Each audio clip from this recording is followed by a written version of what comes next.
E a Assembleia Legislativa do Estado de Mato Grosso aprovou um projeto de lei polêmico e que enfraqueceria a proteção ambiental. Isso porque esse projeto ainda passará pela sanção ou veto do governador Mauro Mendes. Acontece que os deputados reduziram a distância mínima para a aplicação de agrotóxicos em propriedades próximas a nascentes de rios, comunidades e povoados também. E é para falar sobre esse e outros assuntos que está aqui no estúdio do Jornal do Meio-Dia o secretário executivo do Fórum Popular Socioambiental, Herman Oliveira. Boa tarde, secretário, e seja bem-vindo aqui ao Jornal do Meio-Dia. Boa tarde a todos que nos assistem.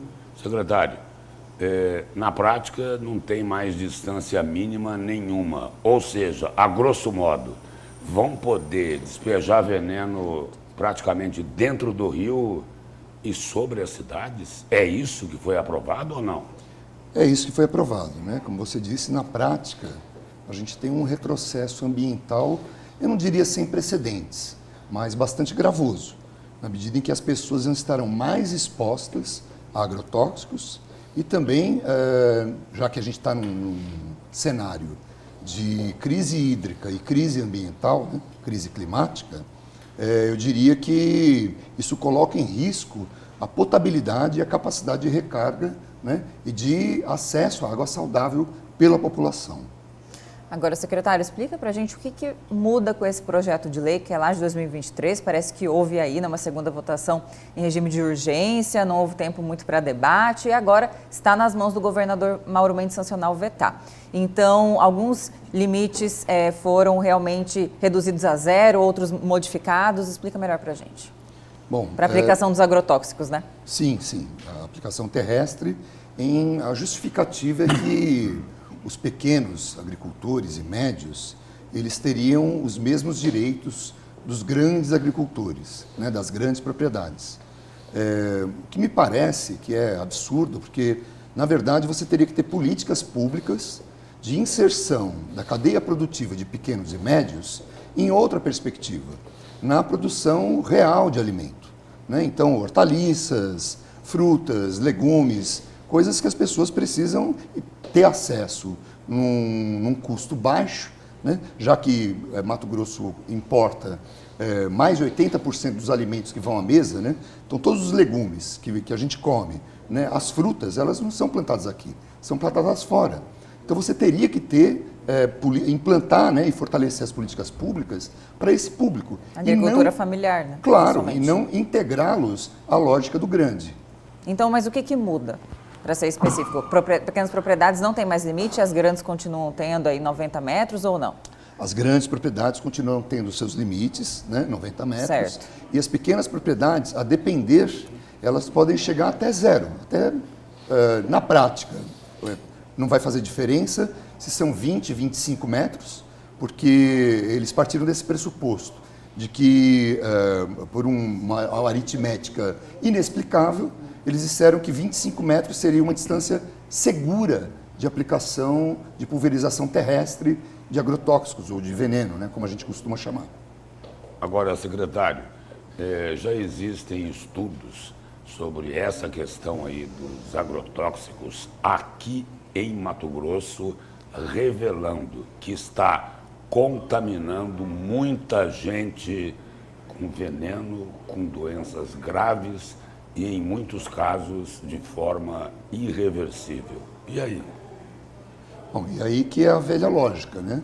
De você concentra o bônus, ou seja, você concentra os lucros, e não pensemos nós que os lucros vão só para os pequenos e médios proprietários, porque eles também vão ser penalizados na medida em que o lucro mesmo é das grandes empresas. As grandes revendedoras, né, e as produtoras desse veneno é que vão ser beneficiadas realmente. E o ônus de todo esse impacto, né, social, econômico, ambiental e a saúde humana fica para a sociedade. Mas fazem discurso que é para beneficiar o pequeno. Fazem esse discurso. Esse é o discurso. Esse é o discurso. Mas, na verdade, o que nós precisaríamos é construir políticas públicas para que realmente a produção do pequeno, que não seria de monocultura, tivesse valor agregado.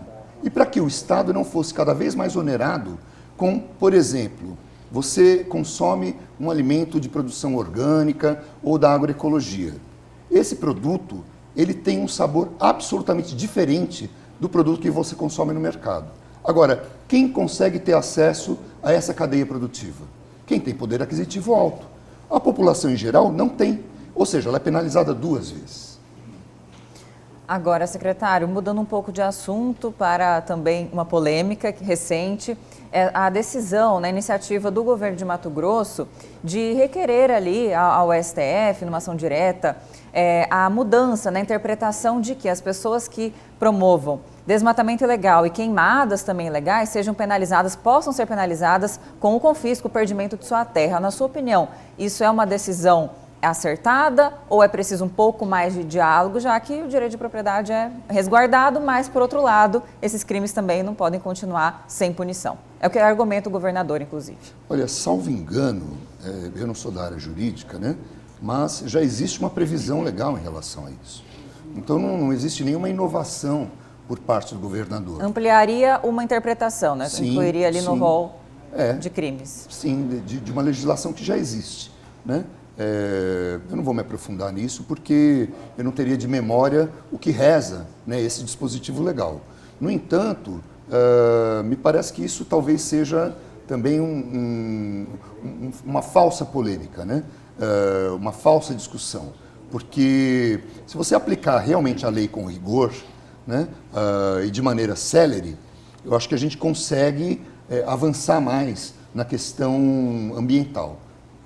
Eu acho que, né, se trata disso. Então, se você não estiver cumprindo com a legislação, você pode ter a perda da sua terra. Agora, a aplicação dessa lei é que é controversa, porque não é uma situação de par e passo, né? De você entrar com uma ação e ter a perda dessa terra consequentemente. Isso vai para o tribunal, tem o contraditório, para a defesa, tem todo um processo. Só para complementar, o caso de perder a terra é para quem a utiliza para plantio de plantas, né, psicotrópicas ali, que são ilegais, né? Aí o governador disse que seria uma analogia, deveria ser estendido para quem desmata ilegalmente e também promove queimadas. O problema, né, como o senhor até falou, né, vai ter um processo, é claro, mas comprovar, por exemplo, que uma queimada se iniciou realmente naquela terra, essa que é a questão. Há 1000 controvérsias em relação a isso. Eu fiz parte do Consema durante mais de 10 anos e eu posso asseverar para vocês que, na verdade, os grandes infratores não são penalizados. Os estudos que nós fizemos, eles dão conta de que você tem algo em torno de 1,5% até 3% no máximo de retorno dessas multas, né, desses autos infracionais. Então, cometer crime ambiental compensa, porque você judicializa, aí vai para o Tribunal de Justiça. Agora nós temos toda uma desconfiança em relação ao Tribunal de Justiça, né? Já tem 2 desembargadores com tornozeleiras, a possibilidade, né, obviamente não estou levantando nenhuma falsa acusação, mas a possibilidade de que haja no estado de Mato Grosso do Sul e outros estados, venda de sentenças envolvendo propriedades. Secretário, nessa questão aí, o senhor colocou aí, estão passando a mão na cabeça dos grandes. E não é só no Poder Judiciário. Recentemente, no Ministério Público, estavam anistiando desmatadores aqui em Mato Grosso. Olha, isso daí é normal? Não, não é normal. Não é pode ser anormal. normal. Tanto é que pararam. Sim, nós escrevemos um artigo, mas pode ser que volte, com o atual Procurador-Geral de Justiça. Então a sociedade precisa ficar alerta, porque ninguém, Lúcio e Camila, ninguém, absolutamente ninguém, tem o direito de conciliar sobre direito difuso, sobre o meio ambiente. Não existe isso. Quer dizer, o meio ambiente é algo que compete e é de responsabilidade e de direito de usufruto de todas as pessoas.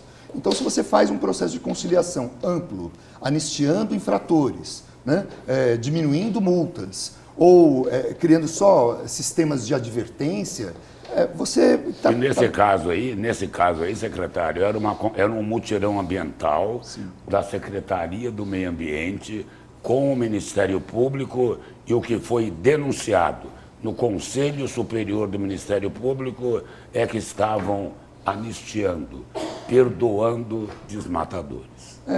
Sim, foi na prática. É até difícil de acreditar. É difícil acreditar. E aí, numa jogada incrível, justamente o Procurador-Geral de Justiça, ele se torna o quê?